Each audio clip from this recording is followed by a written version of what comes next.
Good afternoon, buenas tardes, mais je vais parler en français. Je suis la linguiste française qui travaille avec la Fondation Chirac. Mon sujet est le suivant: comment penser la diversité linguistique? Et j'insiste sur cette question du comment. Je vais vous présenter beaucoup de faits, beaucoup de cartes, beaucoup de statistiques. Ne vous affolez pas, n'essayez pas de tout absorber. Suivez l'idée. Pourquoi est-ce que je vous montre ces tableaux? Ces tableaux seront sur le site web plus tard. Vous pourrez retourner chercher l'information. Donc mon premier sujet va être de comment penser cette diversité linguistique, et je vais le faire avec 3 idées. J'essaye de vous ouvrir des fenêtres pour les gens qui ne pensent pas encore diversité linguistique. Je veux parler un peu des familles et des langues, de la différence entre les deux et de ce qu'on compte quand on compte la diversité linguistique. Je voudrais parler des grandes langues et des petites langues. Je vous le dis tout de suite pour vous dire que les petites langues sont aussi importantes et complexes que les grandes langues. Et je voudrais vous parler d'un parallèle entre la biodiversité et la diversité linguistique. Les gens connaissent la biodiversité aujourd'hui, mais je vais vous rajouter la couche de diversité linguistique. Donc je vais commencer par cette idée de langue et famille, parce que les gens ne connaissent pas ou sont assez troublés par ces questions-là. Je vais commencer par la famille indo-européenne, qui doit être connue des gens de cette salle, pour vous faire remarquer cette structure assez complexe d'une famille avec une langue ancêtre. Dans ce cas-là, on va parler de l'indo-européen, qui serait la langue mère des langues indo-européennes. Et vous remarquez que la famille se divise en branches, qui elles-mêmes se divisent en sous-branches, et que chaque branche a ses propres langues. Donc regardez le français, qui est de la branche romane, qui est une langue sœur de l'espagnol, et qui est une langue cousine de l'anglais, ou du breton si vous voulez. Maintenant, regardez du côté de l'Inde. Dans la même famille linguistique, nous avons une branche indo-iranienne, et remarquez que le hindi de l'Inde et d'autres langues de l'Inde font partie de la même famille linguistique. Alors si vous pensez déjà que ces langues sont très différentes, imaginez-vous les langues d'une famille à l'autre.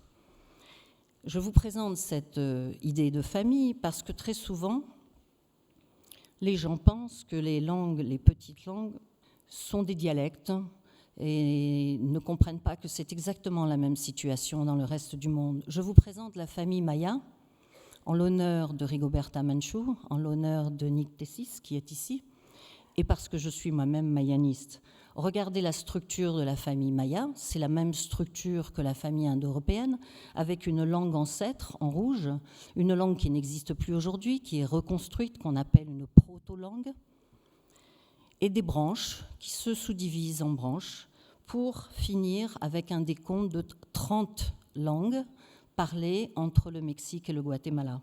Et parmi ces 30 langues sont comme le russe, le breton, le français, l'espagnol. Elles sont aussi diverses que ça.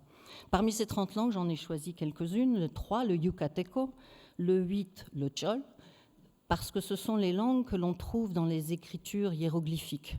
Ce sont les langues anciennes ont été écrites en hiéroglyphique, elles sont encore parlées aujourd'hui.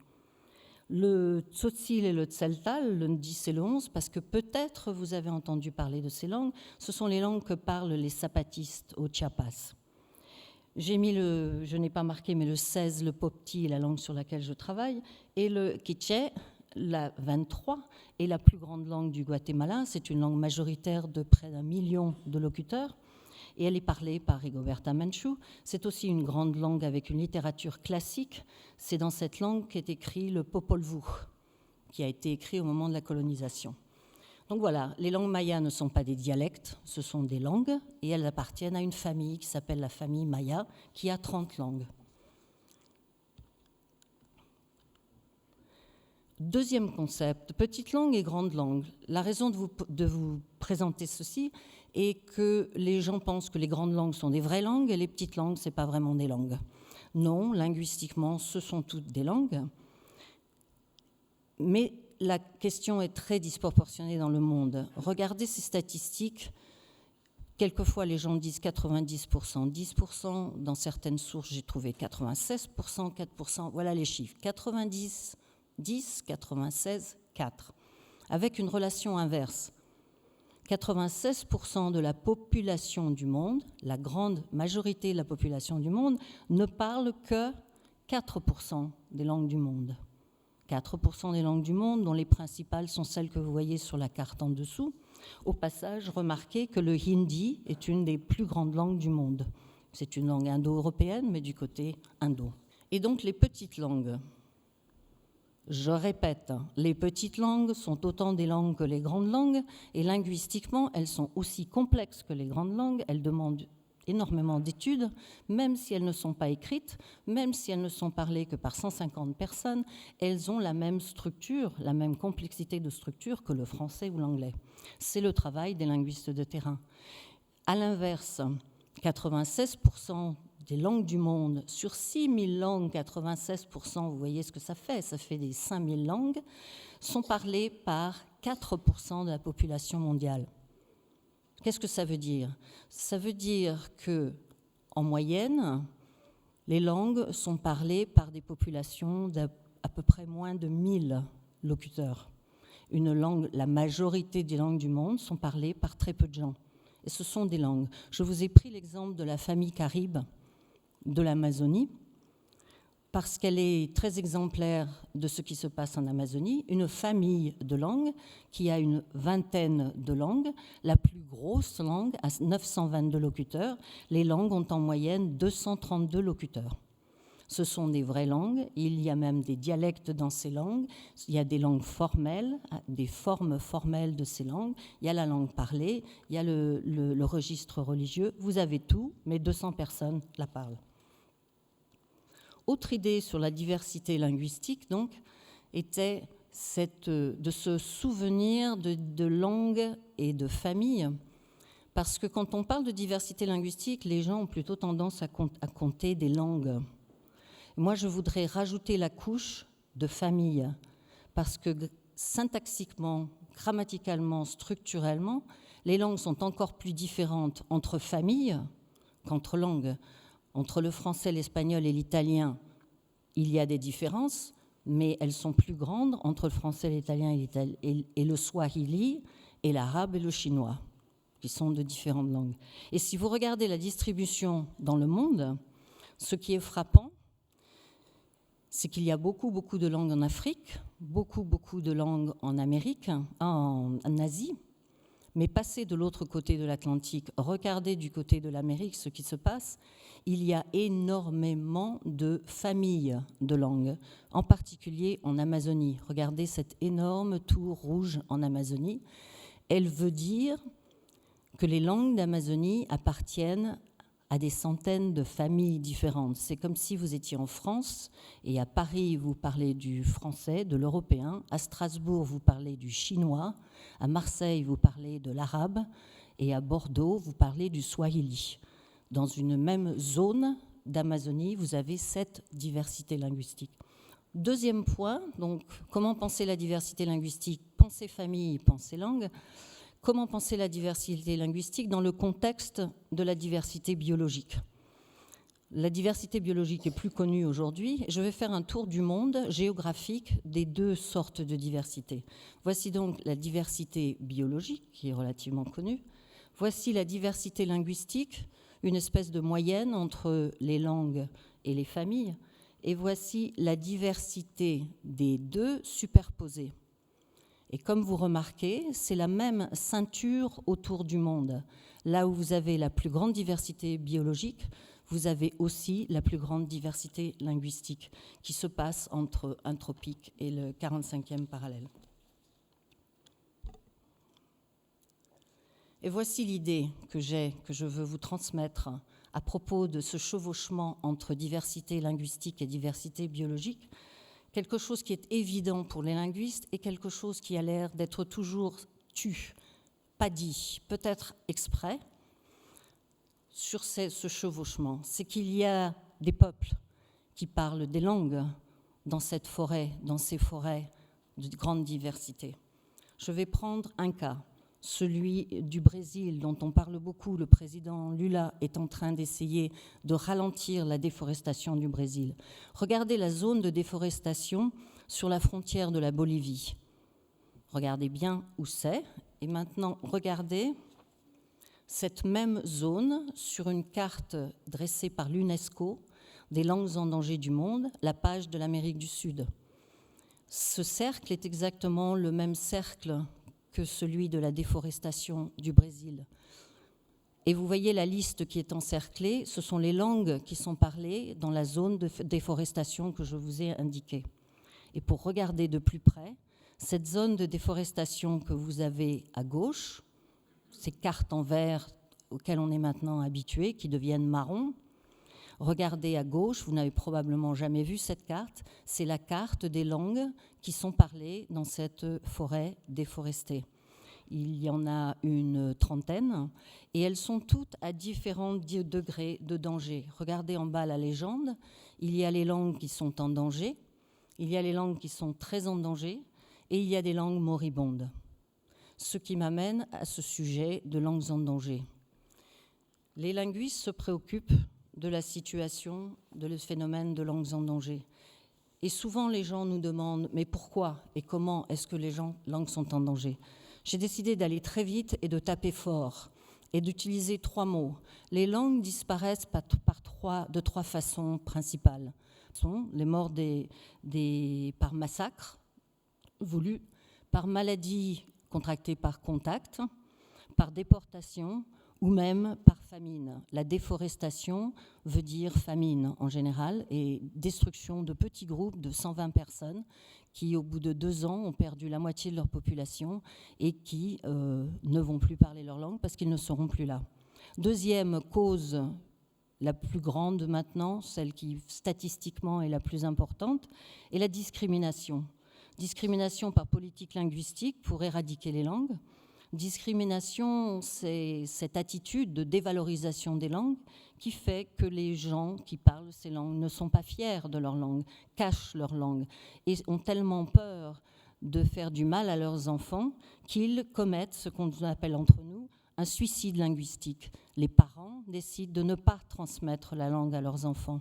C'est ce que j'appelle le suicide linguistique, c'est-à-dire une décision des parents de ne pas transmettre leur langue et la langue qui se termine très brutalement.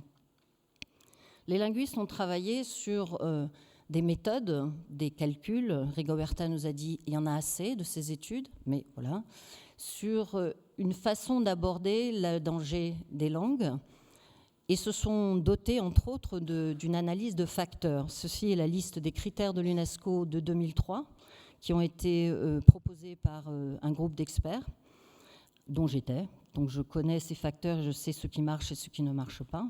Premier facteur, la transmission d'une langue. Est-ce que les parents transmettent la langue? Et quelle est la proportion d'enfants qui parlent ces langues? Deuxième facteur, quel est le nombre absolu de locuteurs?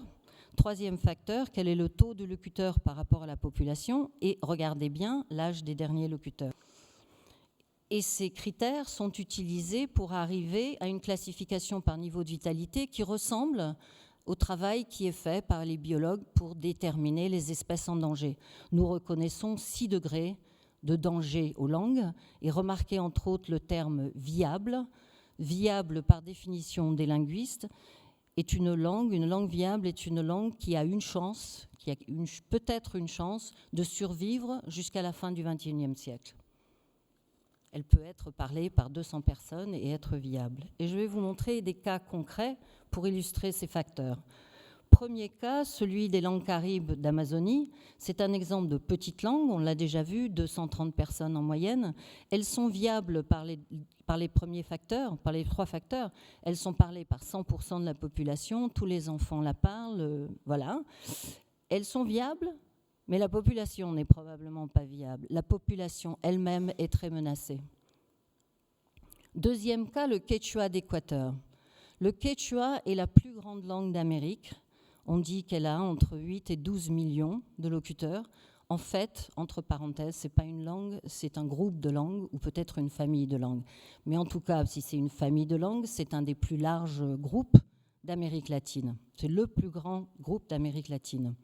Et pourtant, cette langue, que beaucoup de gens citent comme la langue la plus viable d'Amérique, est très en danger dans certains endroits. Je vous ai montré les provinces de l'Équateur, dans les Andes, où est parlé le quechua. Prenez l'exemple de la province du Chimborazo, le Che, et elle est complètement à gauche du diagramme. Ce que vous montre le diagramme, c'est que dans le Chimborazo, il y a à peu près 95% de locuteurs monolingues quechua. Vous allez dans un marché du Chimborazo, vous n'entendrez que le quechua. Et il n'y a que 10% de la population qui sache parler l'espagnol. Mais regardez 3 provinces au-dessus, la province de Pichicha, qui est la province où est la capitale Quito. Cette province pays, regardez à droite le profil de la population. Dans cette province, les Quechua, les Indiens Quechua, parlent l'espagnol maintenant à plus de 80%. Il n'y a plus que 20% qui parlent le Quechua, probablement les grands-parents aujourd'hui. Et ce qui est frappant, c'est cette dernière ligne en bas des bilingues. Ce n'est pas le cas que le changement se fasse étape par étape et qu'il y ait beaucoup de bilingues et qu'on ne se rende pas compte. Le changement est brutal. Le changement est, les parents arrêtent de parler le quechua à leurs enfants. On n'a pas l'air de perdre le quechua parce que les grands adultes parlent le quechua, mais aucun des jeunes par derrière et aucun des enfants ne parle le quechua. Vous attendez 50 ans, on n'entend plus le quechua à Quito. Le troisième cas, je l'ai pris d'une question régionale ici, le franco-provençal. C'était la langue de Lyon, de la région de Lyon. C'est une langue évidemment très en danger. Je voulais montrer pour illustrer ce phénomène, ce calcul de pourcentage de locuteurs par rapport à l'âge des locuteurs. Et donc dans cette situation, on va commencer par le haut de la montagne, les monts du Pilat. Dans les monts du Pilat, il reste encore 10% de la population qui parle franco-provençal. Ce sont des gens qui ont plus de 65 ans, mais qui ont quand même 65 ans, qui sont encore en bonne santé, qui utilisent la langue entre eux. Si vous descendez sur le plateau intermédiaire, il ne reste plus que 5% de la population qui parle franco-provençal. Et là, les gens ont plutôt 70 ans. Ils ont vieilli. Ce n'est que vraiment les grands-parents, arrière-grands-parents qui parlent cette langue. Si vous descendez dans la vallée du Rhône, c'est-à-dire si vous vous approchez de l'urbanisation, de l'industrialisation, vous trouvez qu'il n'y a plus que 1% de la population qui parle la langue, et ces gens-là ont plus de 80%. La leçon ici, c'est que les langues menacées ne sont pas toutes menacées au même degré, au même endroit, et que plus on s'approche des villes, plus on perd les langues. Et cette étude est très détaillée, a été faite ici en France.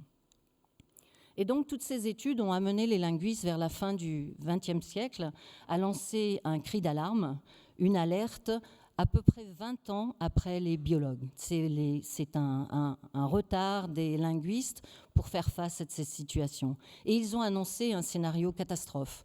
Les gens ont dit, nous disons, 50 à 90% des 6000 langues vont disparaître avant la fin du siècle. De cette distribution, les 50% sont plutôt du côté de l'Afrique et l'Asie, les 90% sont assez typiques de l'Amérique et de l'Australie. J'illustre avec le cas des États-Unis, qui est un cas de perte accélérée. 45% des langues ont disparu entre le temps de la colonisation et le XXe siècle.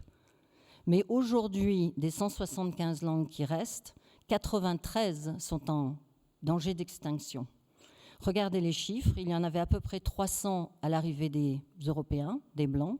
Aujourd'hui, on en compte encore 175, mais de ces 175, il n'y en a que 20 qui sont parlés par des enfants, et il n'y en a que 5 où il y a assez d'enfants pour penser qu'ils vont se marier entre eux et enseigner la langue à leurs enfants, si bien qu'en 2080, ils parleront encore la langue. Donc c'est une question de proportion d'enfants. Et les linguistes sont partis dans des grands congrès internationaux, sont passés à la radio en disant « mais les langues disparaissent beaucoup plus que les espèces animales ».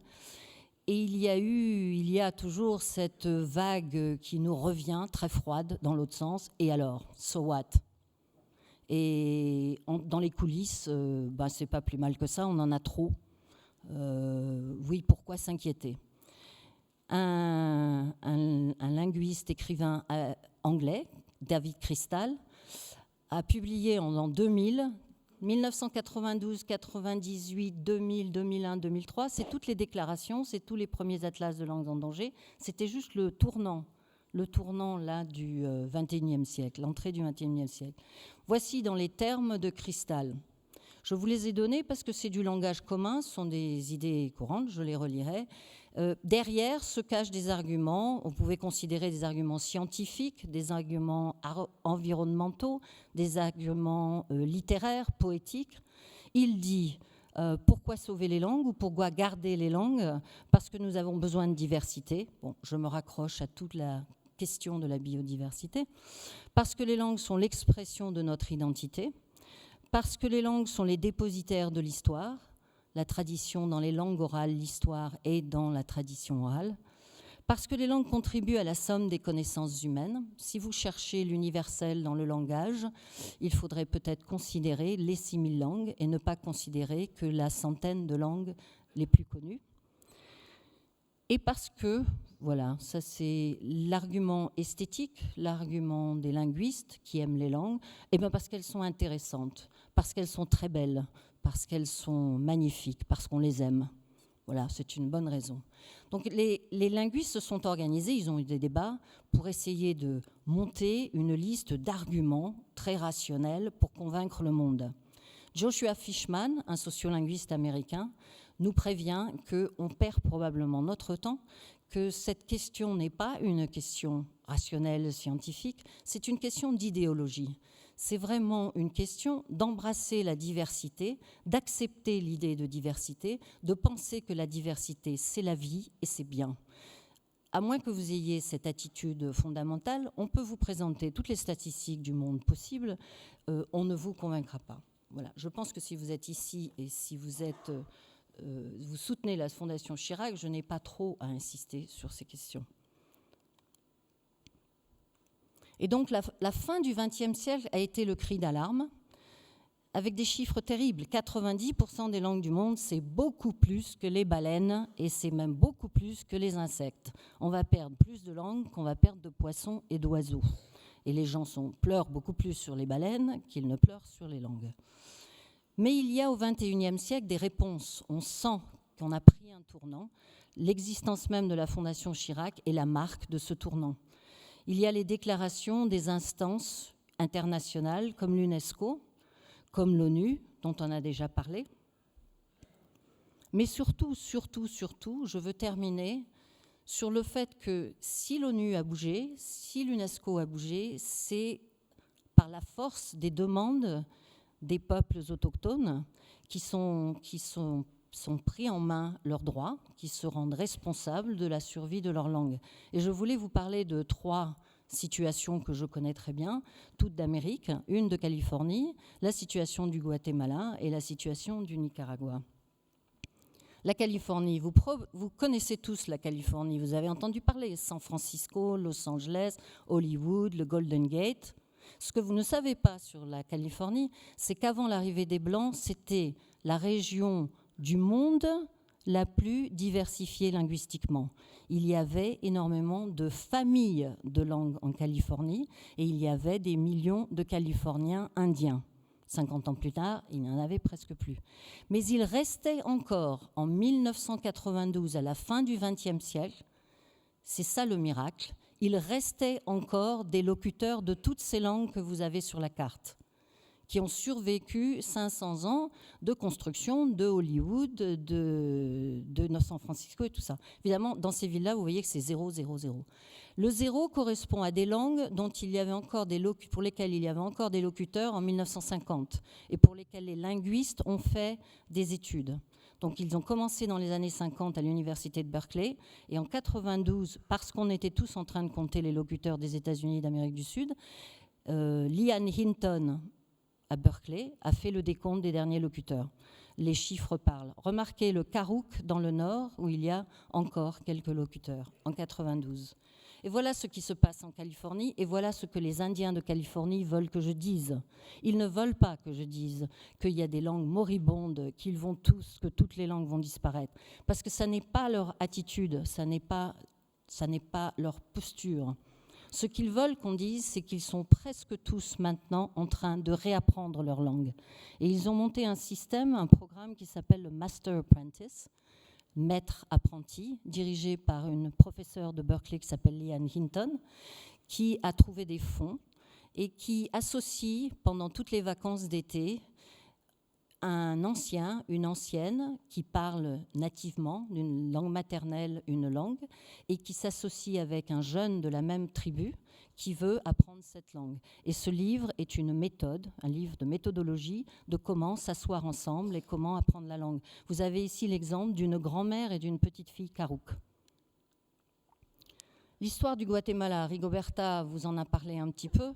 L'histoire du Guatemala, c'est un laboratoire de planification linguistique. C'est un cas exceptionnel en Amérique latine. Les Mayas sont la majorité, les locuteurs mayas sont la majorité de la population du Guatemala, parlent à peu près 24 langues au Guatemala. Ouais.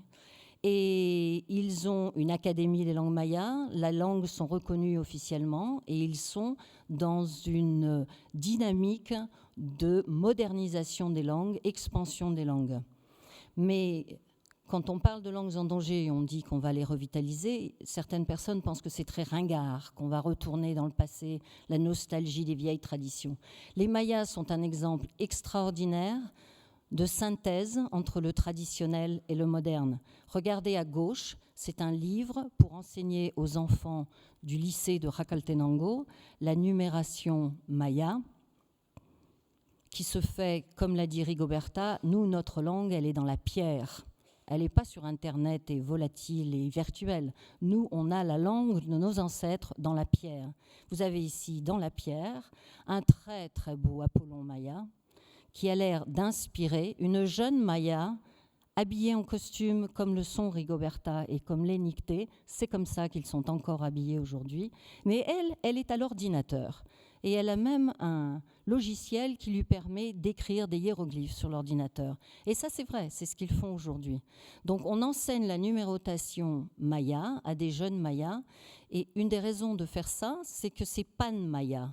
Toutes les langues mayas vont utiliser la même numérotation. Mais comme ils ne parlent pas les mêmes langues, ils ne peuvent pas utiliser une langue entre eux. Mais ils peuvent écrire la pagination de leur livre en numérotation maya.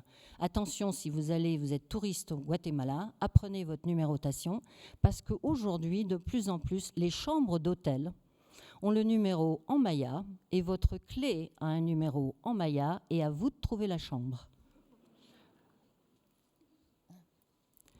Et le dernier projet, c'est le projet du Nicaragua sur lequel je travaille depuis 20 ans, qui, il y a 20 ans, a démarré par la vision d'une vieille femme qui voulait sauver la langue, qui se rendait compte que la langue allait disparaître, qui a beaucoup travaillé pour nous donner sa langue, qui a fait qu'on a fait une grammaire, une description de cette langue. Et 20 ans plus tard, le territoire des Ramas est envahi, il est déforesté, il y a une très grosse menace par la construction d'un canal sec que le territoire soit complètement détruit. Et ceci sont des images d'il y a 15 jours dans un atelier avec des Ramas pour la défense de leur territoire. Ils voulaient que je leur enseigne la toponymie, le nom des lieux en Rama. Ils voulaient apprendre à faire des cartes, ils voulaient apprendre le vocabulaire Rama. Et donc voici les thèmes dont j'ai parlé. Je voulais parler de diversité linguistique en tant que linguiste, vous faire penser la différence de famille, la différence de langue. Je voulais vous rappeler qu'il y a des grandes et des petites langues, mais attention, les petites langues sont aussi belles et aussi compliquées que les grandes. Que la diversité linguistique et la diversité biologique, eh bien attention, il y a des hommes dans les forêts qu'on est en train... C'est la même question. Et que cet état catastrophique qui a été lancé, l'alarme qui a été lancée à la fin du XXe siècle, commence à obtenir une réponse. Et surtout, que ce sont les gens eux-mêmes qui veulent sauver leur langue et que notre travail à nous est de les appuyer. Merci. Soro, soro.